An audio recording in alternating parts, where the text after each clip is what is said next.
Kedelapan orang yang ditangkap ini terdiri dari 6 orang penonton serta 2 orang fighter atau petarung.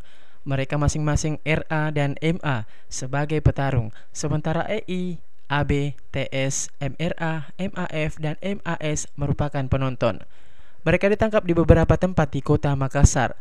Selain kedelapan orang yang ditangkap ini, pihak kepolisian resort Kota Besar di backup tim Resmo Polda Sulawesi Selatan masih terus melakukan pengembangan dengan mencari pihak yang terlibat, termasuk pihak admin di media sosial maupun pihak panitia. Adapun modus tarung bebas ini diawali di salah satu akun media sosial yang menyampaikan akan adanya pertarungan di suatu tempat. Penonton yang ingin menyaksikan pertarungan kemudian melakukan direct message ke pihak panitia, termasuk orang yang ingin bertarung. Untuk petarung dijanjikan 10% dari penjualan tiket atau sekitar 1,5 juta rupiah. Sementara bagi penonton yang ingin menyaksikan pertarungan ditarik uang tiket sebesar 10.000 rupiah.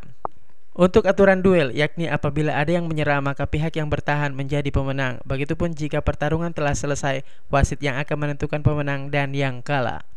Menurut Kasat Reskrim Polrestabes Makassar, Kompol Jamal Fatur Rahman, polisi menerima laporan mengenai adanya kerumunan di Jalan Ince Nurdin Makassar telah melakukan pembubaran.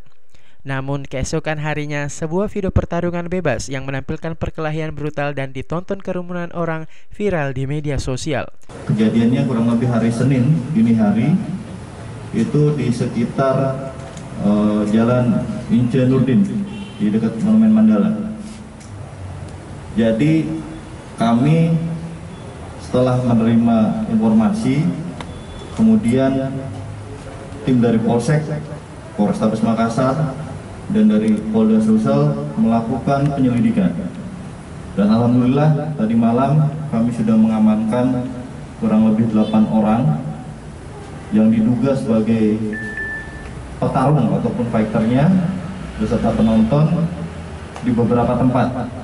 Jadi sampai sekarang tim dari Polda, tim dari Polres, dan dari Polsek tetap melakukan pengembangan terhadap kejadian ini.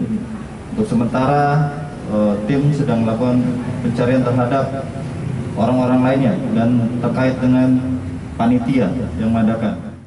Adapun tarung bebas ini dilakukan di sebuah lahan kosong di Jalan Ince Nurdin, Kecamatan Ujung Pandang, Senin dini hari lalu. Terkait tarung bebas ini, petarung dijerat dengan pasal 184 KUHP tentang perkelahian tanding, sementara penonton dijerat pasal 56 KUHP lantaran turut serta dengan ancaman 1 tahun penjara.